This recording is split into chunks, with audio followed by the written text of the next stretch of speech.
tentang ma'rifat. Ma'rifat itu perkenalan.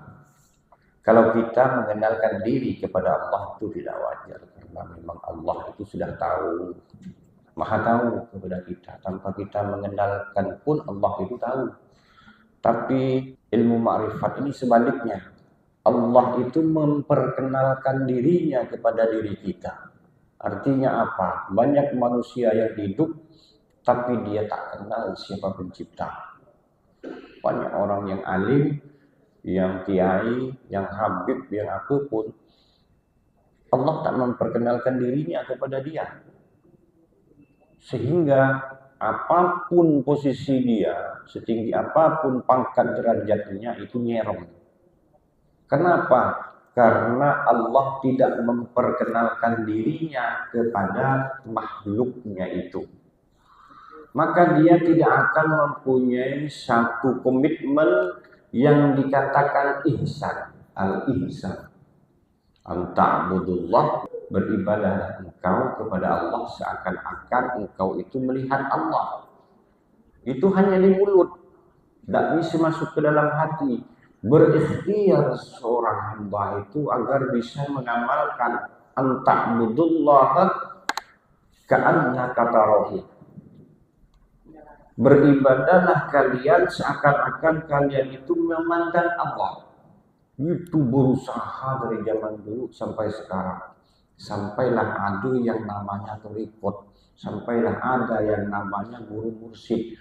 Hanya itulah yang dapat menuntun kita untuk bisa mengamalkan al-ihsan, anta'budullah ka'annaka tarahu. Orang baik, al-ihsan itu apa? Yaitu orang yang beribadah kepada Allah, orang yang kesehariannya, itu kan keseharian kita itu kan niat ibadah. Jadi kesehariannya itu selalu dipandang, dia itu selalu memandang Allah. Aku tak bisa memandang Allah. Fa illam takun tarahu, apabila engkau tak bisa memandang Allah, fa innahu yarakah, maka yakini, tanamkan dalam hati bahwa engkau itu selalu dipandang Allah. Siapapun dia, pangkat, derajat, dan kekuasaannya, yang tinggi, yang megah, semuanya. Ketika dia itu mempunyai satu komitmen atau menanamkan dalam hati bahwa dia itu dipandang oleh Allah Subhanahu wa Ta'ala, tidak akan mampu dia berhenti berzikir kepada Allah, dan tak akan mampu dia untuk melakukan satu kemaksiatan.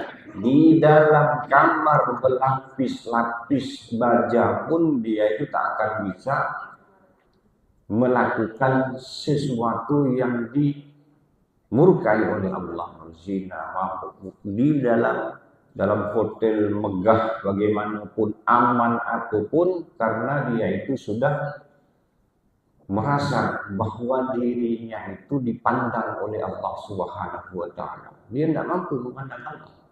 Nabi mampu memandang Allah. Dalilnya kalau kita mampu memandang Allah itu kan Rasulullah pernah. Bukan ada dalilnya. Dan kita menyadari posisi kita tidak bisa memandang Allah, maka harus wajib kita itu merasa bahwa kita itu dipandang oleh Allah Subhanahu wa Ta'ala. Makanya para mursyid, tokoh-tokoh mursyid, lahiriahnya itu tidak nampak, wah betul dalam keagamaan itu tidak nampak betul. Tapi hati itu selalu ingat kepada Allah Subhanahu wa Ta'ala.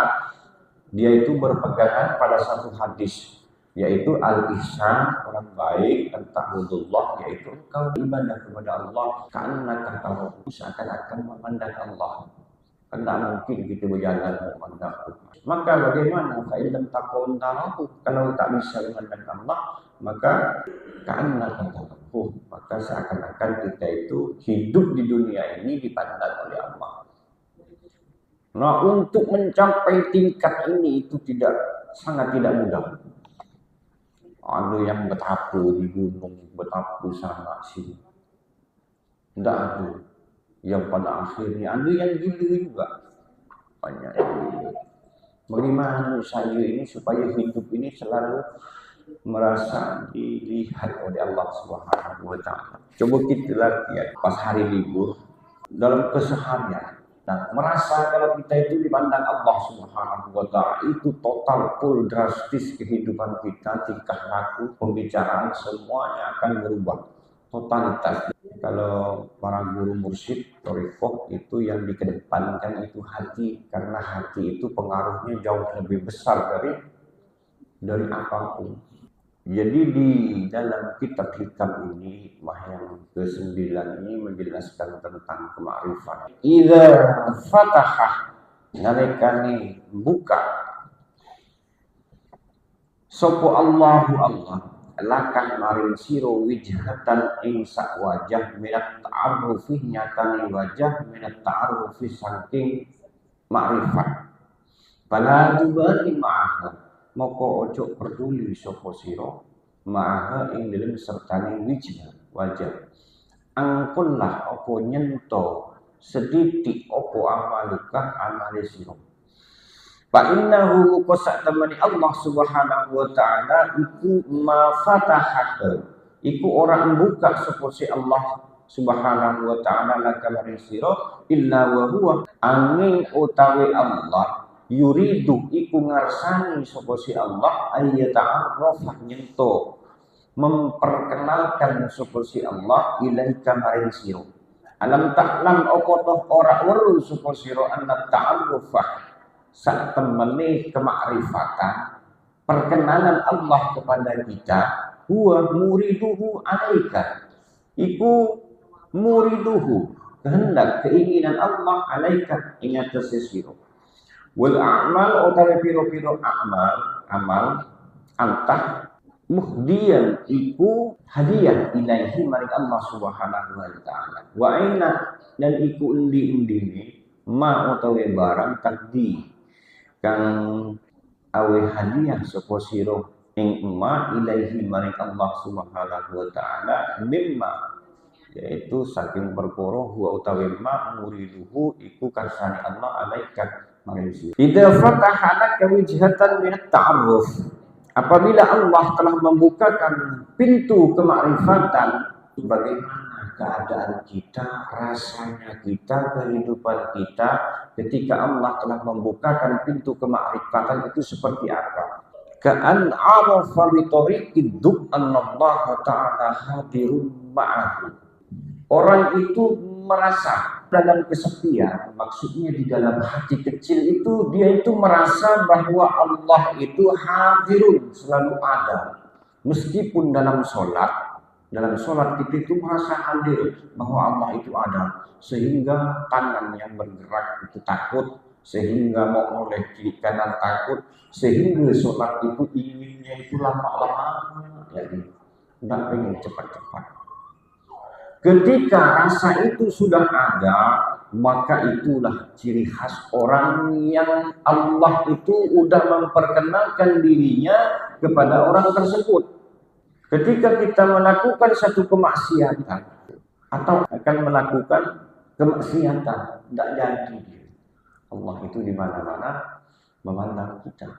Ketika itu sudah ada, itulah puncak pertama suatu kemakrifatan. Dia itu merasakan bahwa Allah itu selalu hadir dalam sholat, seandainya, atau di luar sholat, atau full dalam sehari semalam.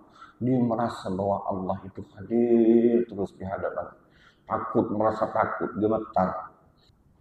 Pernah merasa bahwa Allah itu hadir? Pernah tak kira-kira merasa kita dalam sehari semalam atau dalam seumur hidup?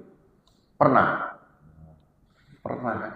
Berarti itu adalah kemakrifatan. Itu jangan sampai dihilangkan, karena itulah nikmat yang paling besar itu. Cuman kadang orang itu begini, berarti bapak ini makrifat.